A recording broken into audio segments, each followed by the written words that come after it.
हूं आपके साथ वक्ता दुबे और आप देख रहे हैं न्यूज कॉरिडोर। देखिए, बाबा बागेश्वर धीरेन्द्र कृष्ण शास्त्री हमेशा अपने विवादित बयान को लेकर सुर्खियों में बने रहते हैं। कुछ ना कुछ ऐसा कह देते हैं जिसकी वजह से सोशल मीडिया पर उनकी चर्चा होने लगती है। फिलहाल गोपालगंज यानी कि बिहार में वो हनुमान कथा के लिए गए हुए हैं और 10 मार्च तक वहीं रहने वाले हैं। लेकिन अब चर्चा का विषय यह बना हुआ है कि धीरेन्द्र कृष्ण शास्त्री ने साफ शब्दों में तीखी टिप्पणी करते हुए ये कह दिया है कि हिंदू राष्ट्र बनाने की जो शुरुआत होगी वो बिहार से ही करेंगे। अब इसका क्या मतलब है, क्या संदेश है, क्या बताना चाह रहे हैं, वो किस तरह से इस बात को लोगों को लेना चाहिए, इसी को हम समझेंगे। हरीश जी हमारे साथ हैं। हरीश जी, धीरेन्द्र कृष्ण शास्त्री के इस बयान को, इस तीखी टिप्पणी को किस तरह से देखते हैं आप? देखिए, उन्होंने जो बयान दिया वो कोई ऐसा बयान नहीं है जो उन्होंने पहली बार दिया हो या जैसी बातें वो पहले ना कह चुके हो। उन्होंने सिर्फ इतना कहा कि भारत को हिंदू राष्ट्र बनाने की शुरुआत जो है वो बिहार की धरती से होगी, वो बिहार से होगी।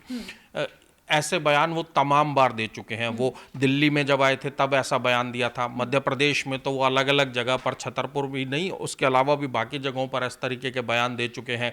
महाकुंभ में जब वो प्रयागराज आए थे तब भी उन्होंने इस तरीके के बयान दिए थे। तो ये बयान कोई नई बात नहीं है, लेकिन उनके जो बयान होते हैं उन पर विवाद राजनीतिक दल करना शुरू कर देते हैं। अब जैसे इस मामले में जो उनका ताज़ा बयान गोपालगंज में जो आया है कि हिंदू राष्ट्र बनाने की शुरुआत बिहार से होगी, उस पर कांग्रेस के विधायक हैं अजीत शर्मा, वो सामने आ गए हैं। वो कह रहे हैं कि इस तरीके के बयान जो हैं वो प्रधानमंत्री के कहने पर दिए जा रहे हैं। तो ये सब बयान आप समझिए, इन बयानों का क्या मतलब है। ये बयान जो है, ये बयान ये बताते हैं कि दूसरे लोगों को लग रहा है सनातनी एकता की बात से उन्हें ये महसूस हो रहा है कि उनका जो वोटर है वो कहीं खिसक ना जाए। उनका चुनाव जब होंगे तो उनका क्या होगा। बिहार में तो चुनाव भी है, इसलिए अलग अलग राजनीतिक दल अलग अलग तरीके से उनके बयानों को देख रहे हैं और जो है अपनी अपनी राजनीति उसी चक्कर में चमकाने की कोशिश में जुटे हुए। क्या लग रहा है आपको, चाहे वो राजद की पार्टी हो, क्षेत्रीय पार्टी है बिहार की बहुत बड़ी, और या फिर कांग्रेस पार्टी का, जैसे कि आपने नाम लिया एक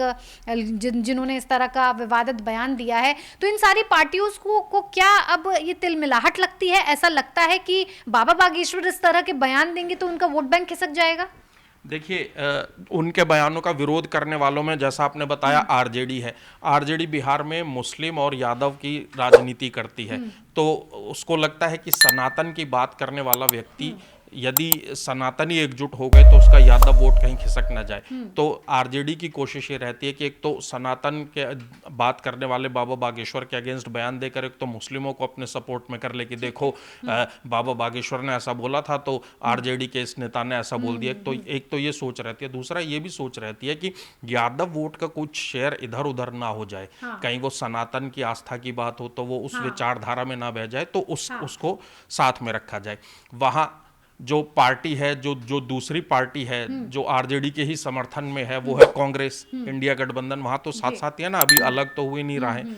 तो अब कांग्रेस ने भी इस तरीके का ही बयान दिया, तो उससे भी ये चीज़ें लग रही हैं कि जो है, क्योंकि कांग्रेस, देखिए कांग्रेस का क्या है, कांग्रेस एकदम कोर हिंदू वोट की बात नहीं करती। वो कभी सॉफ्ट हिंदुत्व, कभी मुसलमानों के वोट, कभी दूसरी जातियों के वोट, इन सब चीज़ों में घूमती रहती है। कोशिश करती है कि थोड़े थोड़े वोट सबके मिल जाए।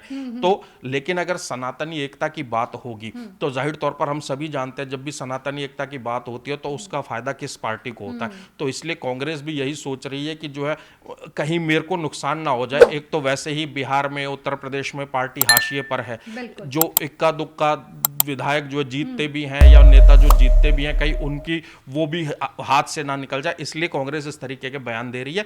और ऐसा कोई विवाद जो नहीं होना चाहिए उसे जबरदस्ती विवाद का रूप देने की कोशिश हो रही है। बिल्कुल। तो देखिए, बाबा बागेश्वर पहुंचे तो हनुमान कथा करने के लिए बिहार में है, गोपालगंज में है 10 मार्च तक, लेकिन उनके जो बयान है वो बाकी की पार्टियों को, बाकी की राजनीतिक पार्टियों को हिलाकर रख दिया है, और जिससे उनकी विचारधारा जो है, हिंदू राष्ट्र बनाने की विचारधारा, सनातन को लेकर जो विचारधारा है, उससे कहीं ना कहीं राजनीतिक पार्टियां काफी डर गई हैं। आप बने रहिए न्यूज कॉरिडोर्स के साथ। तमाम खबरों के लिए आप देखते रहिए न्यूज कॉरिडोर। न्यूज कॉरिडोर्स आप हमें यूट्यूब पर, इंस्टाग्राम पर, एक्स पर और फेसबुक पर फॉलो कर सकते हैं।